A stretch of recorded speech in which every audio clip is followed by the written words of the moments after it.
Welcome back to the channel. Bryan Fonseca on YouTube and now on Twitch. We're going to be doing some stuff on Twitch there.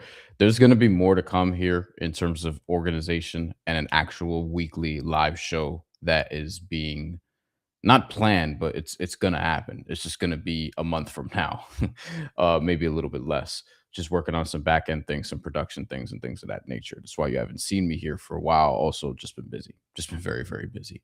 But we're going to get back to posting stuff here consistently, weekly, and more than that, because there will be other streams like this that are going to take place after certain events or during certain things. We're planning some stuff for the NBA trade deadline, stuff like that. But today, it's Zuffa Day. On this channel and on the mandatory with Brian and Chantel, we've been talking about, and I've been talking about in different places and a lot of conversations, both on and off here, about this entire Zuffa experiment, what it's going to be, and also the help that they're getting from higher places to put this thing together the way that they want it to, aka Congress with the Ali Act earlier this week. We'll get into that perhaps later. But as far as the actual boxing, we'll share screen, we'll show off some opinions, some of the recap from what people were saying, and we'll talk a little bit about, or a lot of bit about, what happened tonight. But overall, let's actually start here by pulling up the card. The card itself. The card itself. I actually think, look, if we're going to talk about just the in-ring product, and there are going to be a bunch of you, a bunch of people who really only care about the in-ring product, who don't care about necessarily, oh, what does this mean, from a larger standpoint, and what's going to happen in terms of the other promotions. Like, there are people who will consume this and are going to consume this, including tonight, who just care about boxing, who just care about the product in the sport itself, and not like all the things going on outside of it to make it what it is. But the other stuff is important, and it's going to get folded into that. As far as the card itself, it aired on Paramount Plus. Callum Walsh, as many people expected, was going to be the main event. Many people within boxing. I shouldn't say many people, because a lot of people don't even know what the fuck is going on, if we're being honest. But there were people who knew, myself included, like Callum Walsh was going to be the guy for Zuffa, in terms of the guy Dana White is enamored by, thinks he's going to be a star. Callum Walsh and Cain Sandoval, by the way, both had been coming up Tom Loeffler's 360 promotions, fighting on UFC Fight Pass over the last couple years, last few years, beating journeyman club fighters. And today they both stepped up in competition. Callum Walsh passed his test, although he didn't necessarily impress many people from what I gathered on social media. I wouldn't say that he's a future superstar like Max Kellerman did. We'll get to Max Kellerman in a bit. And Cain Sandoval did not hold up his end. He actually lost to a tough Julian Rodriguez, who a lot of people wrote off after he lost to Jose Pedraza years ago, and has come back and beat back-to-back undefeated prospects. So shout out to Julian Rodriguez. We'll get to him also. Okay, so let's share a screen. Let's get to the card itself. Let's make this look a little bit better now. But here we go. Okay, so we have the full card right here, courtesy of where else? BoxRec. Let me just get this out of the way so you can see it a little bit better. Okay. At the very beginning, and I'll go through my notes from the event as we go along here. If you have a question, you have a comment, please feel free to leave it. If you have a super chat, please feel free as well. I don't expect many people to be watching this time of night, and I'm not necessarily the best at promotion. So here we are. Okay, so the very first fight on the card was Troy Nash and Jacob Ramos. And yes, there are notes from this, not all about, like, I'm not going to break down, why Troy Nash won this fight. He fought well, but there's a lot more to this than that. I felt like, in terms of you get into the start of this event, it does feel like they're trying to capture that Friday night fights, showbox, Wednesday night fights spirit that has kind of been out the door a little bit. Showbox and Showtime has pulled out of boxing anyway, as it is. So you're trying to have that. You're trying to have this be the breeding ground before guys fight in Riyadh season. it's funny because somebody mentioned, oh, like Jairo Pataya, like he's been officially, you know, they're officially gonna allow him to fight Riyadh season and Zuffa, and it's like, yeah, well, they're partners. The Riyadh season, the ads were there. Like we know Turkey and Dana. Like this is not both of these guys working separately. They're very much in this together. They have common friends. We'll put it that way for now. Um, the rhythm between fights was good. Like they kept it moving. I thought that was actually nicely done. I'm gonna give credit where it's due, even though I'm not like super in favor of what's about to happen for reasons I've explained and reasons I'll continue to talk about. Um, I'll give credit where it's due.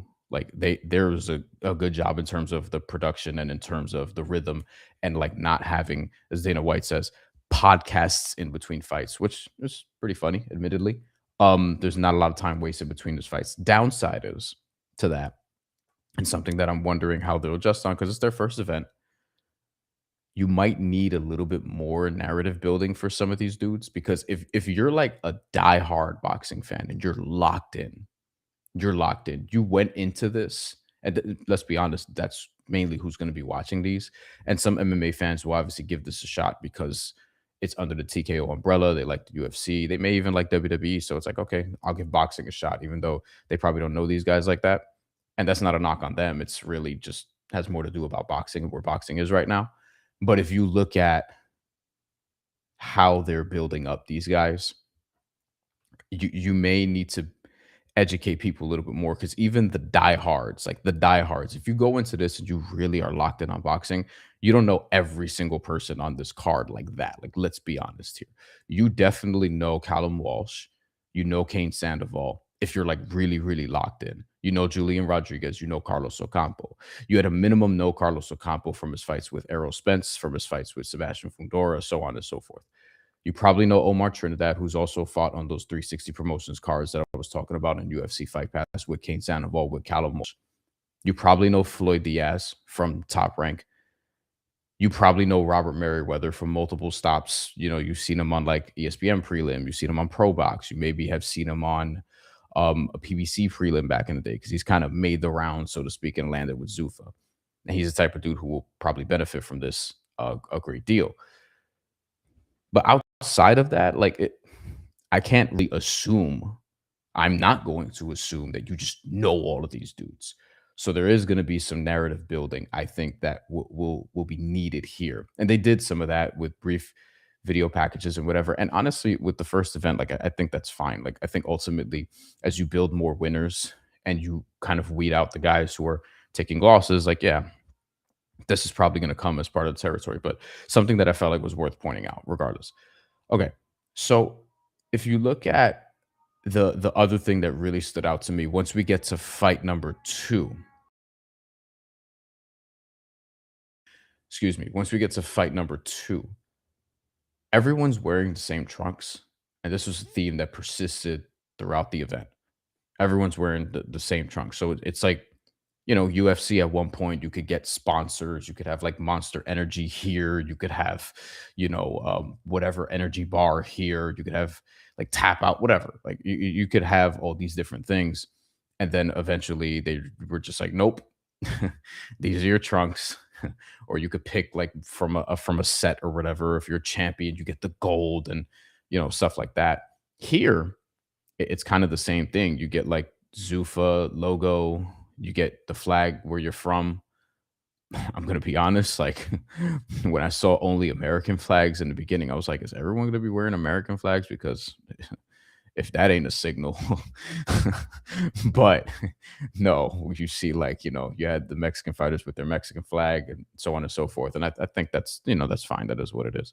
But everyone wearing the same trunks means limited opportunities for these no-name fighters. Because let's be real, they're like they're prospects, but no name from the scope of like who are they relative to the average athlete that people know. How many boxers are walking around and, you know, getting stopped in the street, so to speak? Like none of these guys are. So their opportunities already financially are being limited. One, because of well, what Zuffa is planning to do, but two, you're not going to get like sponsorships on your trunks. Whereas if you follow boxers on social media, like on Instagram or whatever, like there are boxers that I know, obviously, and they'll post before a fight, like, hey, your company, your brand, whatever, can get placed here, and they'll highlight where on the trunks it could be, and that's money. Like they're trying to like sell their spot on the trunks for some bread because this is a hard sport to make money in, especially independently. So now you go to Zuffa, and it's like you're not going to have those opportunities. There's a trade-off to that because you're getting the platform and all these different things, but ultimately, like, it's tough because that's limiting your opportunities. It's providing you an opportunity, but it's also limiting one. So I feel like that's something that's worth a mention too. You move on throughout the card. The main thing that probably stood out to a lot of people, if you're watching like the early prelim fights, Robert Merriweather, he looked great. Cesar Correa looked overmatched. It was the first fight and one of the only real fights early on in the card that just looked like a total mismatch. Merriweather's really, really good.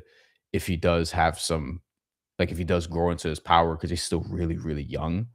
This is Robert Merriweather. If you remember from watching him on the card, 10-0, 4 knockouts, super skilled. If he grows into his power a little bit more, because he's 20, and sometimes that can happen. Your power could develop a little bit later. Um, then he's going to be a real factor in his weight class. He fought at super featherweight, although it should be noted, Zuffa's going by, according to Dan Rafael, 8 weight classes as opposed to 18. You ain't gonna see Bridger weight here. I don't care for that weight class necessarily, so I'm fine with that. But it'd be curious. Like they haven't, I haven't seen an explicit explanation as to what it is. But obviously in MMA there aren't 18 weight classes like there are in boxing. And boxing, I do think there are a few too many. I think you probably need some in between. For example, super middleweight makes sense because the jump from middleweight to light heavyweight, 160 to 175, is pretty extreme because there are some people who are like naturally just in between that, like 168, like in that 170 range. Same thing where like in MMA, it could be difficult if you're not, like, the light heavyweight limit in MMA is 205 and middleweight's like 185. You know what I mean?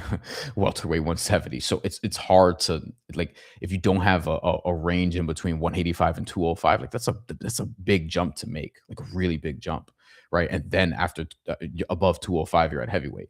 So it'd be interesting to see like where this is going to be. I think in the lighter weight classes, yeah, you probably don't need every single weight class between 100 and 130 pounds. 3 pounds of separation between 112 and 115 and 118. Now, for the lighter guys, like a pound difference, like it means more clearly, but do you really need 115 in between 112 and 118? Like maybe you don't, but once you elevate a little bit more from 147 to 160, do you need 154? Yeah, you might. You might. So I'm curious to see how that's going to go, but still, Robert Merriweather, I thought he was really, really solid. He's 20 years old only, has a good height and reach, like good frame, clearly very skilled. Andre Ward noted the shoulder roll, like he was trying to like shoulder roll a little bit, and I, a lot of guys do that early on in their career, but he found some success regardless. But Andre Ward had some legitimate um, things. Speaking of the broadcast, Joe Tessitore, Max Kellerman, Andre Ward. Max Kellerman got a lot of shit for one comment where he said he'd been waiting his entire life for this.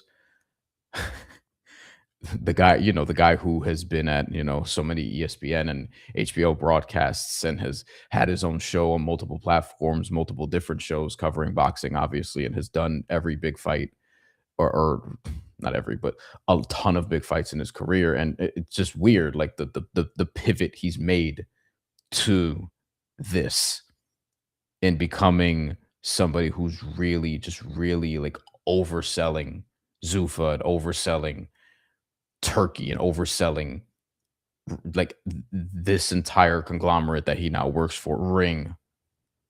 It feels distant from what he was doing before. It's not the same Max Kellerman. It's definitely not. let's get to a little bit more on the card before we pivot away from that. Omar Trinidad, I thought was really good. I actually thought he would put away Max Ornelas earlier. So Omar Trinidad is mentioned. 20-0 with 2 draws now.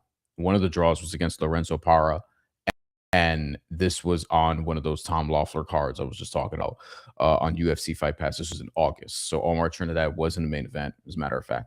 And he's good. He's skilled. He could have put this away. I felt like earlier, he was clearly in rhythm. He was clearly better than Max Ornelas, and it looked one sided for a lot of it. Ultimately, he did get the finish, and it was it the only one of the 2 finishes we got on the card.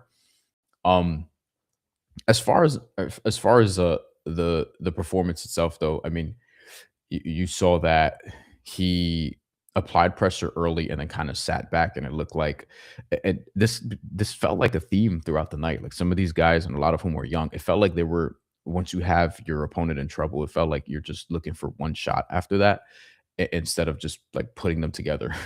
Robert Merriweather, I think it was his coach that had him in the corner and said, like, yo, you're looking for the one shot, like actually put these punches together, to finish. Like you're looking for one beautiful knockout highlight. You can go get the finish by continuing to pounce on your opponent and put these punches together and continue to do what you were doing to frankly get to the point you were at. So you have Omar Trinidad there, and then the main 2 fights: Cain Sandoval and Julian Rodriguez, and Callum Walsh and Carlos Ocampo. Just briefly, Cain Sandoval, um, he was one dimensional.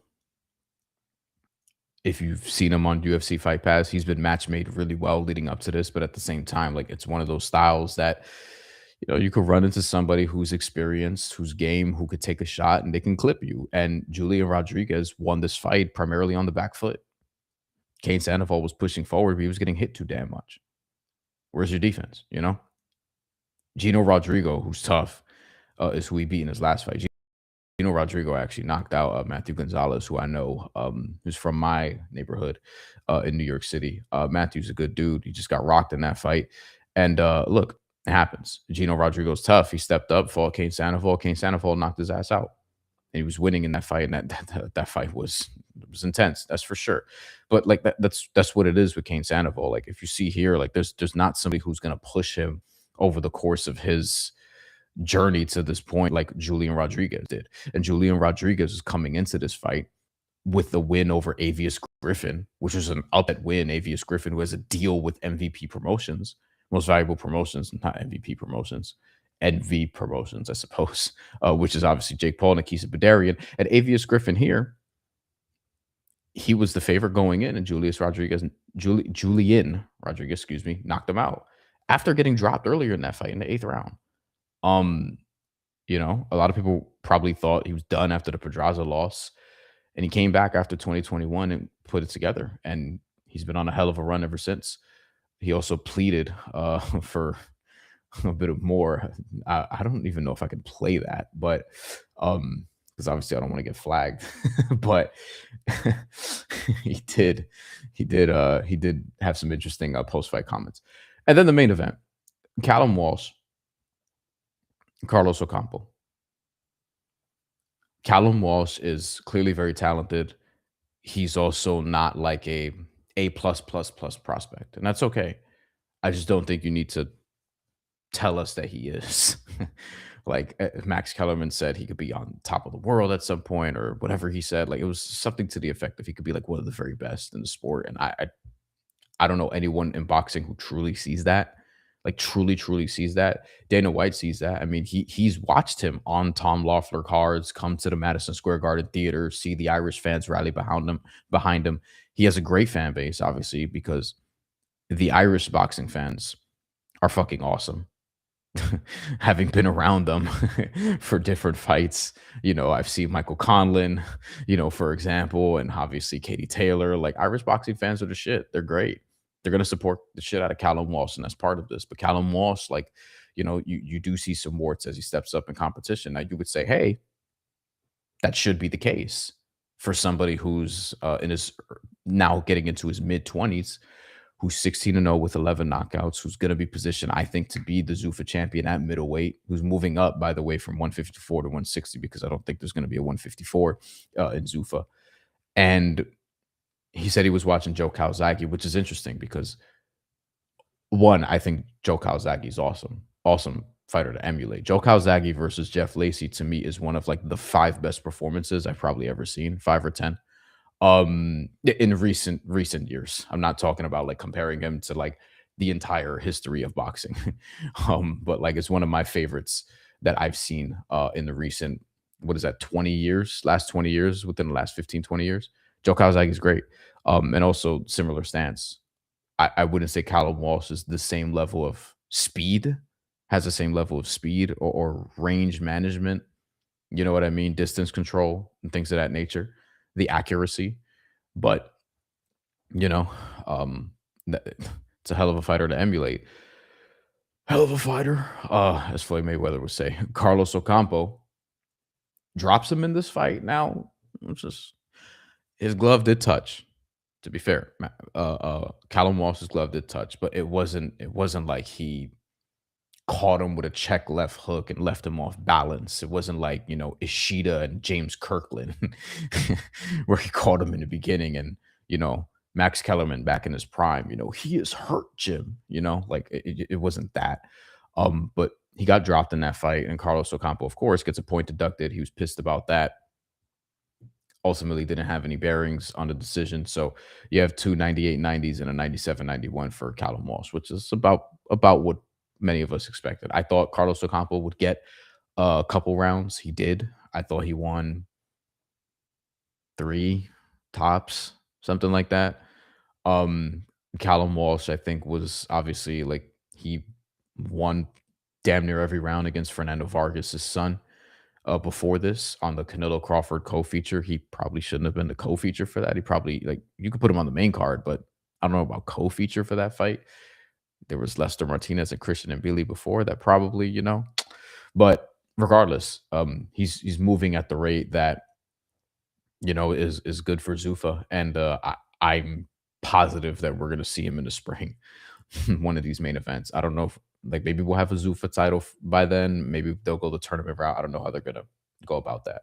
Um, let's get to some before we get to some Twitter stuff because I do want to get to some Twitter stuff as it relates to this, and we'll end with just a note on the Ali Act. I'll try to do it briefly.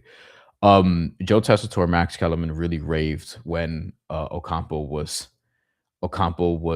given a 10-9 round in the round in which he scored a knockdown by the dude who was doing the scorecards, whose name is escaping me right now. Um, Kellerman and Joe Test, like they loved that they didn't give him a 10-8 round, that they gave him a 10-9 round. And I just think that there are people who are watching this who are like, hey, y'all are in the bag, y'all are in bed with Callum Walsh. I don't know if this is the best look to be like just sort of laughing at this. And I don't know in what other instance, like if you scored a knockdown, you scored a knockdown. Like we know how this goes in terms of judging a fight. It was a minor detail that I was like, I get the sentiment, but it wasn't the best look. And it was also just kind of like, just disrespectful to Carlos Ocampo for no reason. Like he did score the knockdown, even though if you want to call it a bullshit knockdown, like the glove touched the canvas, from the image that I saw. Like I didn't think it did, and then I paused it and I was like, yeah, it just got there. So very on a very technical sense, it's a knockdown, but it is what it is. Um Dana White, so this is from now post-fight stuff. Dana White says they're going to build multiple skyboxes and build the Apex into an 1,100 seat arena. Now, as somebody who went to college, D1 school, who had a basketball arena of 1,200 max, 1,100 is that's a venue. It's small, but like you could actually make it very loud in there, and it's a tight space where it could sound good on TV. Is the point? You know, the tickets for this event weren't cheap. Also, if you looked, they were in the hundreds. I saw some in the thousands just to get in. It was like some VIP shit. It was kind of like what they tried to do with the Times Square card, but failed. From a ticketing perspective and an atmosphere perspective. The atmosphere it wasn't awesome tonight. There were obviously lulls. It was mad quiet sometimes, like mad quiet, because it's ultimately boxing in the apex. You know what I mean? Um, Max Kellerman was overselling the shit out of it sometimes. Like even going back to the first fight, he would be like, "Yo, like you don't see guys like this, like throwing punches like this." And it's like, dude, like we've seen if you watch any boxing prelims, especially Max, like he's seen the best of the best. Like we've all seen cards where on the prelims, like yeah, you'll occasionally get guys who are both undefeated or just really, really tough and throwing bombs at each other and beating the fucking shit out of each other. Like you see that all the time. It's boxing. I don't think the prelims were like special in that way. I thought the matchmaking was not bad. From a standpoint of like you trying to replicate Friday night fights and stuff like that. Sure. Um, I wonder if they're gonna run out of undefeated guys to throw at each other because they're gonna keep taking dudes O's. Like, part of what you're trying to do is also build up stars. And I think that's where they're gonna have an interesting challenge. Because when it comes to TKO and anything TKO, the star appears to be the brand.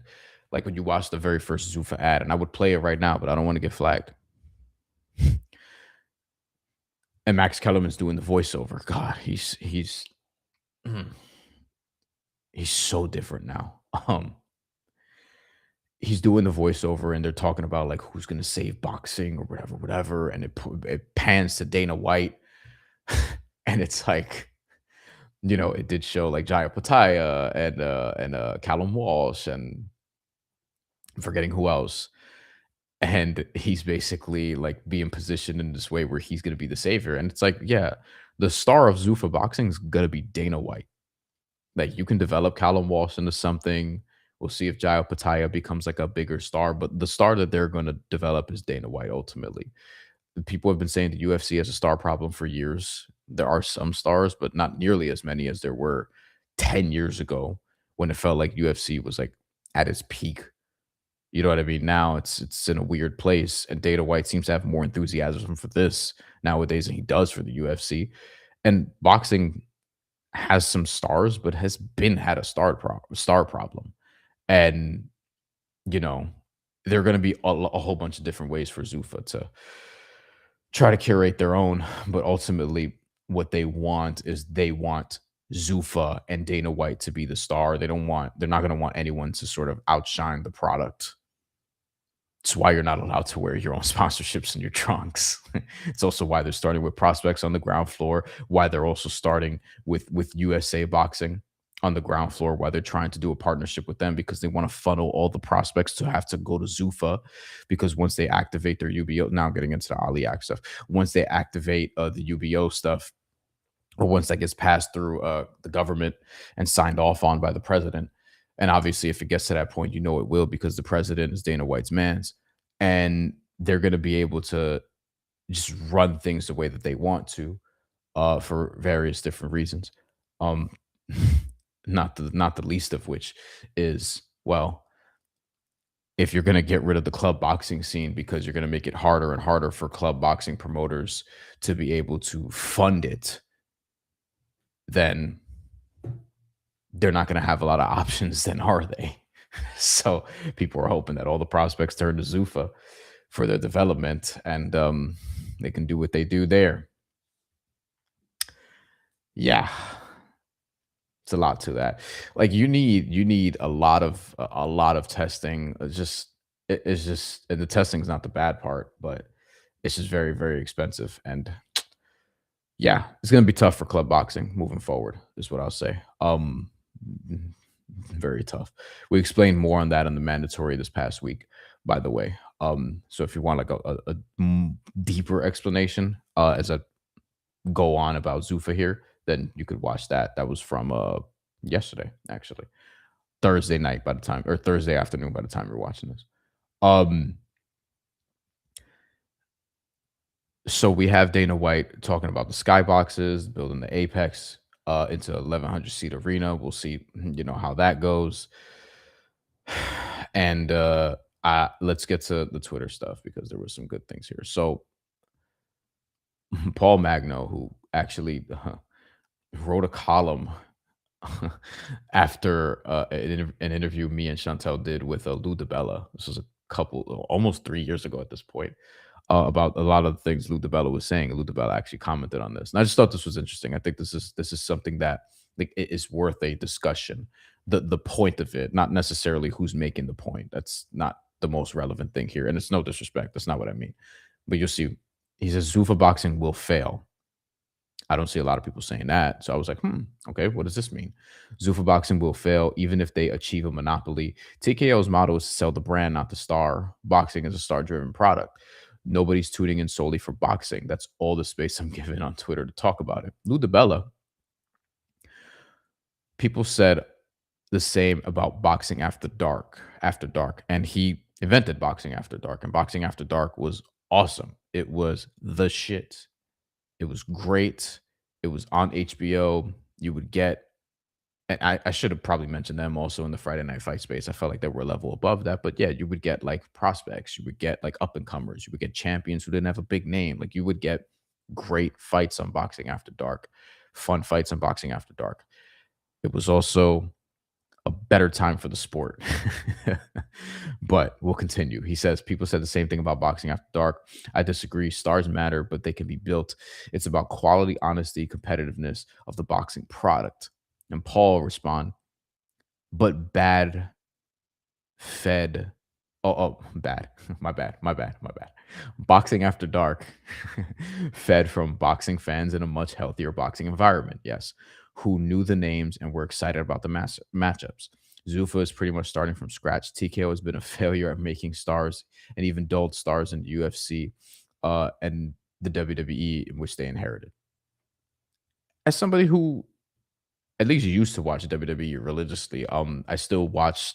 I watch the PLEs for the most part. Like, begrudgingly, I watched the Royal Rumble in Saudi Arabia. I love the Royal Rumble. Don't love where it's going to be at, but hey, man, capitalism, right?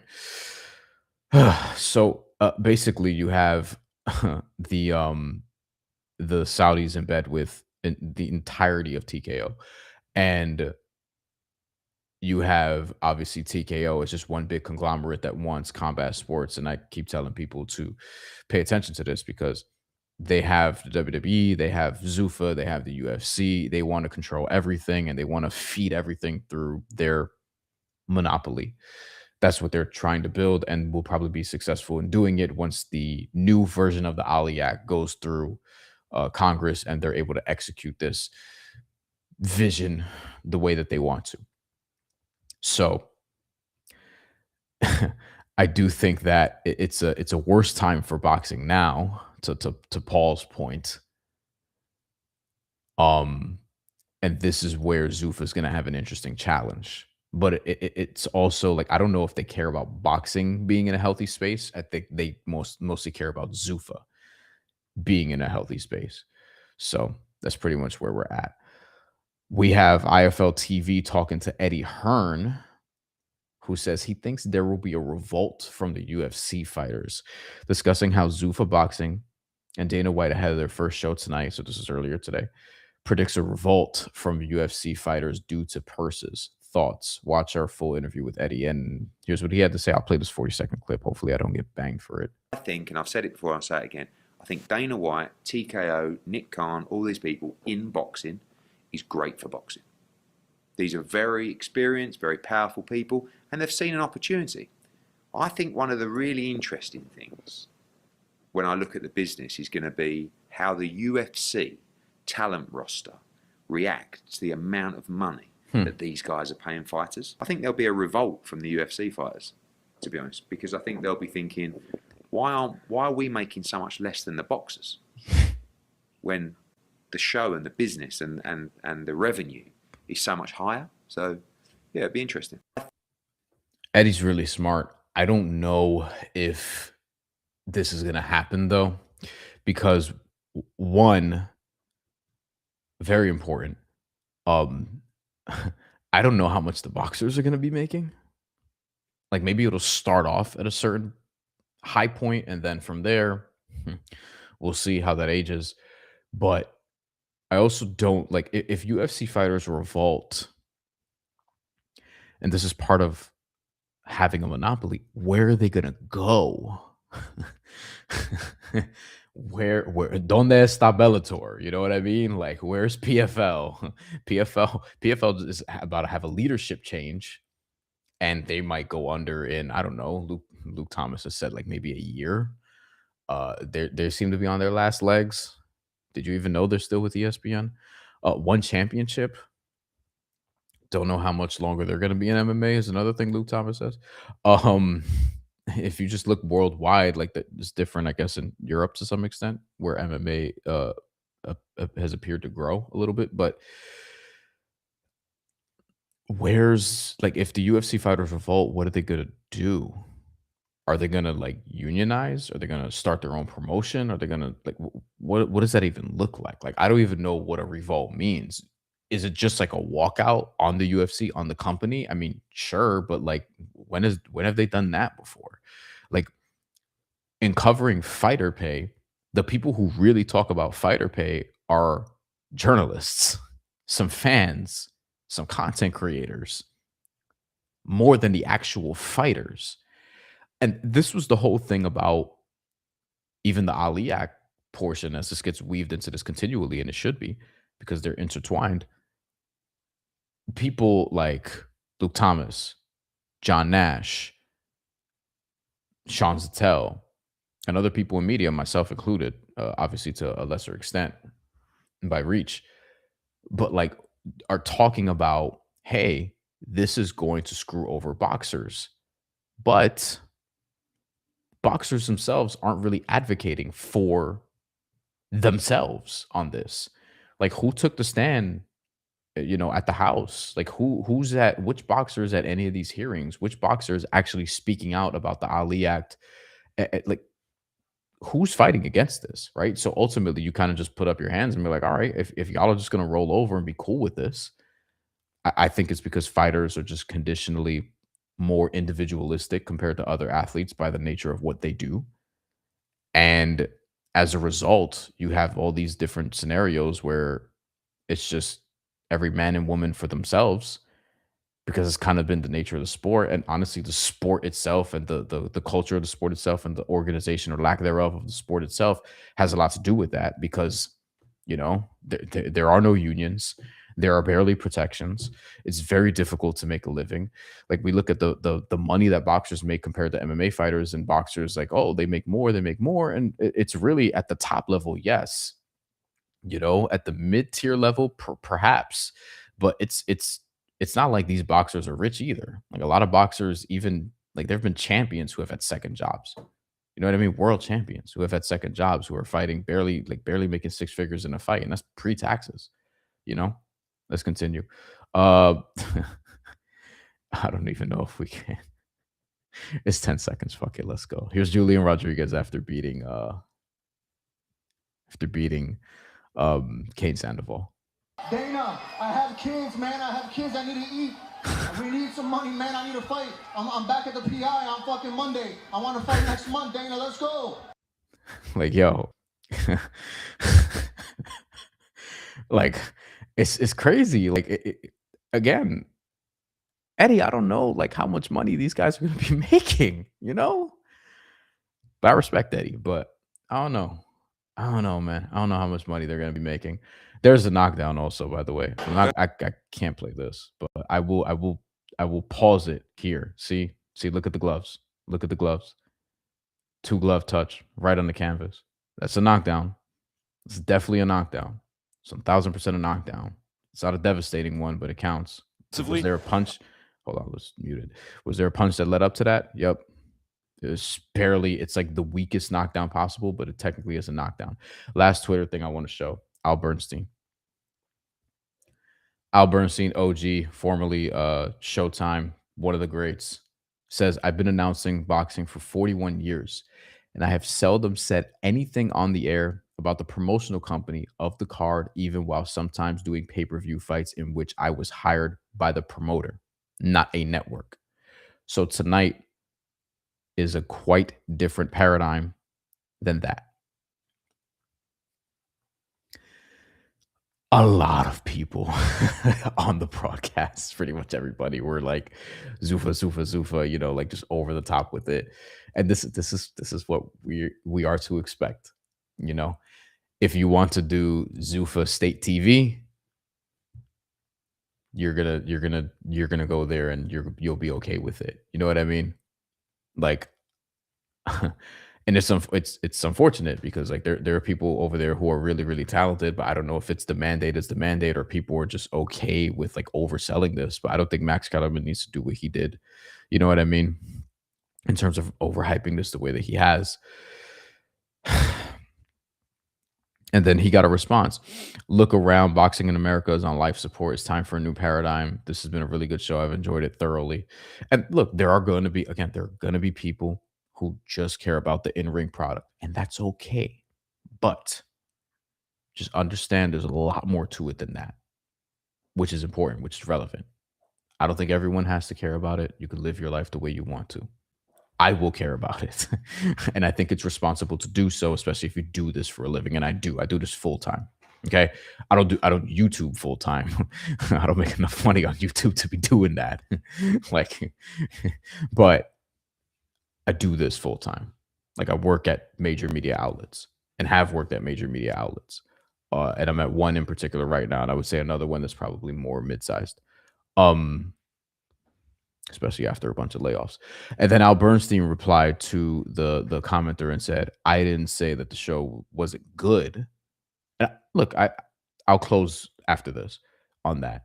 I simply made an observation about one aspect, and my philosophy on sportscasting is not why boxing is a niche sport right now. I certainly did not diminish any boxing product I worked on. Yeah. And he got another response, actually. It's not the 1990s anymore. Al, wake up, which is basically, I don't even know what that means. Like, do you want him to just do public relations because it's not the 1990s anymore? Like, Al Bernstein he's not a marketer, he's a broadcaster. He says, well, I have been announcing a lot longer than the 1990s. Try all that time to now. Yeah, man, like, it is what it is. As far as the Ali Act, just to put a bow on that piece of it too, which I've talked about. I mean, maybe I'll just post the clip that we did over there, or you could just go find it. But like, look, man, this is not. It's not an ideal situation for the sport right now, and I just think that we need to be careful about the things we do and don't prioritize. Um, with with putting a bow on this specifically because I didn't want to go past 1 a.m. and it is in fact 1:01 a.m. So for 1,000 on that, I suppose. I think to put a bow on Zuffa specifically, because I'll probably do something else on the Ali Act because there will be progression through it. All you need to know is that it's not moved through. It's not like at the Senate yet, or it's not going to be signed off on yet. It'll get to that point inevitably. There were some amendments that Ilhan Omar made that, frankly, I don't think we're strong enough. There are some things in the Ali Act, I will say, and Cop 2 that are actually not bad. Like, one title per weight class in the organization, as opposed to the WBA having an interim champion and a super champion and a normal champion, potentially a franchise champion WBC, a diamond champion, a gold champion WBA. You know what I mean? Like, I feel like it's mainly the WBA and the WBC who just have a lot of fuckery with this stuff. But there's a bunch of stuff there. Here's what Ilhan Omar, who's probably the most left out of everybody politically who signed off on this. It was 30-4 was the vote, 19 Republicans and 11 Democrats, including Ilhan Omar, who again probably the most progressive person in the room. Probably because she got some amendments that were signed off on. One of whom being UBOs must arrange one fight every 6 months for each contracted fighter. So you can't just be on the shelf for a very long time. If you're injured, it's a little bit of a different story. Promoter, well, the boxers, in terms of like not being locked out of things is obviously important too, and you want these financial opportunities for them. You're getting at least $200 per round. I think that's probably even at the lower levels and things of that nature. You like you have to also account for like just the health standpoint too, where the boxers are they're going to be put in positions where they have to drug test a lot more, and the promoters are going to have to pay for a lot of this too. The promoters themselves, I think it's going to like it's going to really cripple the club fighters, man. The club fighting promoters, like the way I likened it on the show that we did on Thursday, which is basically like, yo, if you watch boxing at like Sony Hall in New York City, or one of the ballrooms like Melrose Ballroom or something along those lines, or Hammerstein, like yeah, Edison Ballroom, like that might be fading. It was already fading away, and now it's going to be harder to put together shows because of just all the costs that it's going to take. Not even from a health standpoint, because that shit is important, right? Like drug testing should be administered, should be more regular. It's going to be now. Um, well, once this passes, and we'll see if there's any other changes to it also. But I think to just jump off this and just end this here. The show itself, the first Zuffa show, I think it was like just the in-ring product. The in-ring product was fine. You had a lot of talented prospects sharing space in the ring. You had interesting fights for the most part. I mean, you had lulls and some form of boredom, but like it wasn't like unlike a bunch of other boxing cards you've seen. Was it the greatest thing in the world? No, not necessarily. Do you feel like you saw the next world champion? You probably saw the next Zuffa champion for being real, but did you see like somebody who you think is going to make a pound for pound list? Probably a Zuffa pound for pound list, but like a top 10 actual pound for pound list? No. From a technical standpoint, maybe because Ring owns pound for pound. Ring is locked in with Zuffa, Riyadh season, all that stuff. They're all going to be working together across this. But overall, I thought the fights were fine. Like the fights were fine. The prospects were fine. I think Merriweather's good. I think Sandoval will be back. He's still going to be a factor, but I wasn't too surprised at the result. I think Julian Rodriguez is, he's obviously due for a bigger fight now. Great win for him. He's probably the biggest winner in all this. Callum Walsh, I feel like if you were low on him before, you probably feel the same. And if you were high on him before, I don't know how much of a hit that took, considering that he still won almost every round in the fight. He doesn't look like he's going to be amazing, but he's solid. Like he's fine. He's fine. Omar Trinidad, I could he have pushed it further and gotten the stoppage sooner? Sure, but they're gonna kill him for that. Like it was fine. The next Zuffa card is already next weekend. Friend of the channel, if you want to call him that, interviewed him before, Rayo Valenzuela. Unfortunately, it was before his fight with Gary Antoine Russell, one of the worst title defenses we saw last year. Gary Antoine Russell kicked his ass. Jose Valenzuela is going to be fighting on the next Zuffa card and main event. That's going to be February 1st. Will I do a show after that? No. But will I record something after that? Excuse me. Perhaps. We'll see. But the show was fine. Did I enjoy it? I didn't love. I was fine with Andre Ward on commentary. Joe Tessitore, I think, is an elite play-by-play guy, and Max Kellerman is just not the same anymore. I don't know who this guy is. And we'll see. What does this mean for the rest of the sport? I mean, Top Rank doesn't have a deal. Xander Zayas is going to be fighting on Tubi. Top Rank Classics, Roku, not ESPN. I don't know why Top Rank just doesn't go to YouTube. I have no idea. Why don't they do the Pro Box thing? Just go to YouTube. You could do it with better production, but they don't. They don't have a TV deal. Golden Boy is seemingly done with the zone for the time being. We don't know how long that's going to be. And then you have, obviously, Eddie Hearn is going strong over there. Matchroom, the zone. We'll see what that materializes into as Zuffa gets their footing. and they will, because they have all the financial means and backing and support to do so. Yeah, Frank Warren, obviously, Queensberry Promotions, and you have Al Heyman, PBC. The Amazon thing probably hasn't gone as well as we've thought. They've had some high highs, and I still love their production when they put together an event. But the PBC, the PBC's main cash cow, Tank Davis, I mean, he's got a warrant out for his arrest. Where the fuck is he? Is he going to fight again? He was already talking about retirement a year ago, less than that. More than that, even. As a matter of fact, less than that, more than that. That was fucking stupid. So it is what it is. Zuffa's got, like, it's a great opportune time for them to take over the sport the way that they want to, and how this affects the sport in the ways that some of us are sounding the alarm bell about. It may take a while. I think the product, boxing wise, will be okay in the beginning. It'll be fine. I feel like boxing fans, diehards, will probably get what they want initially, but you know, give it some time, for better or worse. That's it for now. Look out for trade deadline stuff, NBA trade deadline stuff next week, and more from me. I'm gonna do a video. I keep saying I'm gonna do a video on what to expect from this channel moving forward. I'm going to do that. Okay.